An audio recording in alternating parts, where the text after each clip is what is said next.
Hello दोस्तों, आज है 5 नवंबर।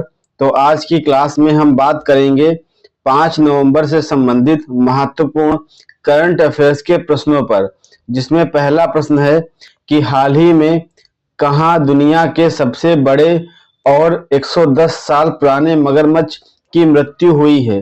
तो आपको बता दें कि अभी हाल ही में एक मगरमच्छ जो दुनिया का सबसे बड़ा और 110 साल पुराना है, जिसकी मृत्यु हो गई है, वह ऑस्ट्रेलिया से संबंधित है। तो हमारा सही उत्तर हो जाएगा ऑप्शन ए, ऑस्ट्रेलिया। अगला प्रश्न है कि हाल ही में कहाँ के नेवार समुदाय ने महापूजा उत्सव मनाया है। तो आपको बता दें कि जो नेपाल देश है, नेपाल देश में एक समुदाय है जिसका नाम है नेवार समुदाय, और इसी समुदाय के द्वारा जो महापूजा उत्सव है वो मनाया जाता है। तो हमारा सही उत्तर हो जाएगा ऑप्शन सी। अगला प्रश्न है कि हाल ही में किसने ऑस्ट्रेलिया में भारत के चौथे वाणिज्य दूतावास का उद्घाटन किया है। तो आपको बता दें जो हमारे विदेश मंत्री जी हैं एस जयशंकर प्रसाद, इन्होंने ऑस्ट्रेलिया में भारत के चौथे वाणिज्यिक दूतावास का उद्घाटन किया है। तो हमारा सही उत्तर हो जाएगा ऑप्शन डी। अगला प्रश्न है कि हाल ही में चक्रवात दाना के दौरान मछुआरों के लिए जीवन रेखा बने स्वदेशी ट्रांसपोर्टर को किसके द्वारा विकसित किया गया है। तो आपको बता दें कि जो ट्रांसपोर्टर हैं ये पूरी तरह से स्वदेशी हैं, इनका विकास इसरो के द्वारा किया गया है, जो चक्रवात दाना के दौरान मछुआरों के लिए सहायक सिद्ध हुआ है। तो हमारा सही उत्तर हो जाएगा ऑप्शन बी, इसरो। अगला प्रश्न है कि हाल ही में किस राज्य सरकार ने कच्चे अंडे से बने मेयोनीज सॉस के उत्पादन, बिक्री और भंडारण पर प्रतिबंध लगा दिया है। तो आपको बता दें कि अभी हाल ही में तेलंगाना राज्य सरकार ने जो कच्चे अंडे से मेयोनीज सॉस बनती थी उसके उत्पादन पर, उसके बिक्री पर और उसके भंडारण पर प्रतिबंध लगा दिया है। तो हमारा सही उत्तर हो जाएगा ऑप्शन डी। अगला प्रश्न है कि हाल ही में विश्व जेलीफिश दिवस कब मनाया गया है। तो जो विश्व जेलीफिश दिवस है यह प्रतिवर्ष 3 नवंबर को मनाया जाता है। तो हमारा सही उत्तर हो जाएगा ऑप्शन ए। अगला प्रश्न है कि हाल ही में दिवंगत पूर्व न्यायाधीश के एस पुट्टास्वामी का संबंध किससे है। तो ये पूर्व न्यायाधीश के एस पुट्टास्वामी हैं, इनका संबंध निजता के अधिकार से है। ध्यान रखना, बहुत ही महत्वपूर्ण प्रश्न है। सही उत्तर होगा हमारा ऑप्शन सी, निजता का अधिकार, इसी से संबंध है न्यायाधीश के एस पुट्टास्वामी का। अगला प्रश्न है कि हाल ही में अंतरराष्ट्रीय मस्तिष्क अनुसंधान संगठन की अध्यक्ष बनने वाली विकासशील देश की पहली महिला वैज्ञानिक कौन है। तो आपको बता दें कि जो सुभा तोले जी हैं, सुभा तोले जी अंतरराष्ट्रीय मस्तिष्क अनुसंधान संगठन की अध्यक्ष बनने वाली विकासशील देशों में पहली महिला वैज्ञानिक हैं जो इसकी अध्यक्ष बनी है, सुभा तोले जी। सही उत्तर होगा ऑप्शन सी। अगला प्रश्न है कि हाल ही में अंतरराष्ट्रीय बायोस्फीयर रिजर्व दिवस 2024 कब मनाया गया। तो आपको बता दें कि जो अंतरराष्ट्रीय बायोस्फीयर रिजर्व दिवस है यह प्रतिवर्ष 3 नवंबर को मनाया जाता है। तो हमारा सही उत्तर हो जाएगा ऑप्शन सी।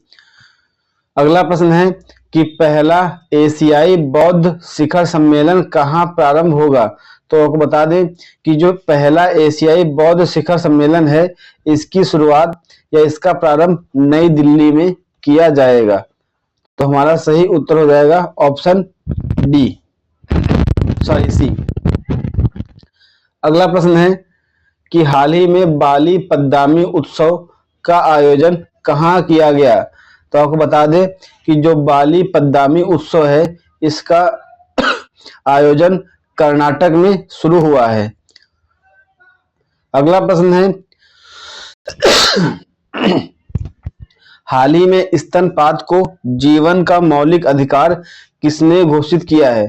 तो आपको बता दें कि अभी हाल ही में केरल हाईकोर्ट ने स्तनपात को जीवन का मौलिक अधिकार घोषित किया है। तो हमारा सही उत्तर हो जाएगा ऑप्शन ए। आप इस क्वेश्चन को मार्क कर लीजिए या कहीं लिख करके रख लीजिए। यह क्वेश्चन डेफिनेटली आने वाली प्रतियोगी परीक्षाओं के लिए बहुत ही महत्वपूर्ण है, ध्यान रखना है। अगला प्रश्न है कि हाल ही में इसरो ने भारत का पहला एनालॉग अंतरिक्ष मिशन कहां प्रारंभ किया है?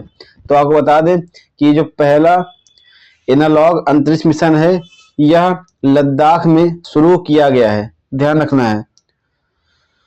अगला प्रश्न है कि हाल ही में एक लार्सन एंड टुब्रो ने किस देश की वैश्विक परमाणु संयंत्र परियोजना के लिए समझौता किया है?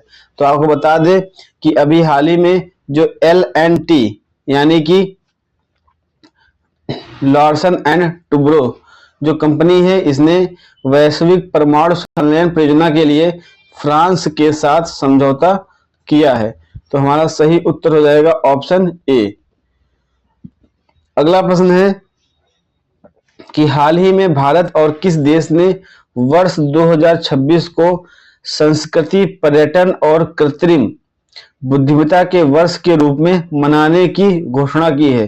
तो आपको बता दें कि जो स्पेन है, स्पेन ने यह घोषणा की है कि स्पेन जो है भारत के साथ मिलकर के 2026 को संस्कृति, पर्यटन और कृत्रिम बुद्धिमत्ता के लिए वर्ष को एक साथ मनाएगा। हमारा सही उत्तर हो जाएगा ऑप्शन सी। अगला प्रश्न है कि हाल ही में भारतीय सेना ने किसके सहयोग से संयुक्त अभ्यास गरुड़ शक्ति 2024 प्रारंभ किया है? तो आपको बता दें कि भारतीय सेना ने इंडोनेशिया के साथ मिलकर के अभ्यास गरुड़ शक्ति 2024 को प्रारंभ किया है। सही उत्तर होगा हमारा ऑप्शन ए। अगला प्रश्न है कि थाडो जनजाति मुख्य रूप से किस राज्य में रहती है? तो अभी चर्चा में रही थी थाडो जनजाति इसका संबंध मणिपुर राज्य से है, ध्यान रखना है। अगला प्रश्न है कि हाल ही में किस राज्य सरकार ने पात्र परिवारों को मुफ्त गैस सिलेंडर उपलब्ध कराने के लिए दीपम 2.0 योजना शुरू की है? तो जो दीपम 2.0 योजना है, ध्यान रखना है, दीपम 2.0 योजना, इसका लक्ष्य क्या है? इसका उद्देश्य या लक्ष्य यह है कि जितने भी पात्र परिवार हैं उनको मुफ्त गैस सिलेंडर उपलब्ध कराया जाएगा। यह जो स्कीम है, यह योजना है, यह आंध्र प्रदेश राज्य सरकार के द्वारा शुरू किया गया है। तो हमारा सही उत्तर हो जाएगा ऑप्शन सी। अगला प्रश्न है कि हॉसोंग 19 एक अंतर महाद्वीपीय बैलिस्टिक मिसाइल है, यह किस देश द्वारा विकसित की गई है? तो जो हॉसोंग 19 है, अगर आप इसको पहले से नहीं पढ़ेंगे तो आप सीधा चीन टिक कर देंगे, लेकिन इसका उत्तर चीन नहीं है। आपको बता दें जो हॉसोंग है यह एक इंटरकॉन्टिनेंटल बैलिस्टिक मिसाइल है। इसका विकास उत्तर कोरिया देश के द्वारा किया गया है, ध्यान रखना है। जो हॉसोंग 19 मिसाइल है यह एक इंटरकॉन्टिनेंटल मिसाइल है और इसका विकास किया गया है उत्तर कोरिया के द्वारा।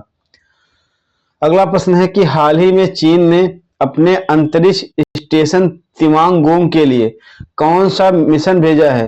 पहला तो आपको याद रखना है कि जो तिमांगोंग है यह किस देश का अंतरिक्ष स्टेशन है? तो जो तिमांगोंग है यह चीन का एक अंतरिक्ष स्टेशन है, ध्यान रखना ये। और दूसरी बात कि इस अंतरिक्ष स्टेशन के लिए चीन ने अभी एक मिशन भेजा है जिसका नाम है सेंझोउ 19। सेंझोउ 19 का संबंध है चीन से, ध्यान रखना है। तो सही उत्तर हो जाएगा हमारा ऑप्शन डी। तो दोस्तों यह आज की क्लास थी। अगर यह क्लास आपको अच्छी लगी हो तो वीडियो को लाइक करें, चैनल को सब्सक्राइब करें। धन्यवाद दोस्तों।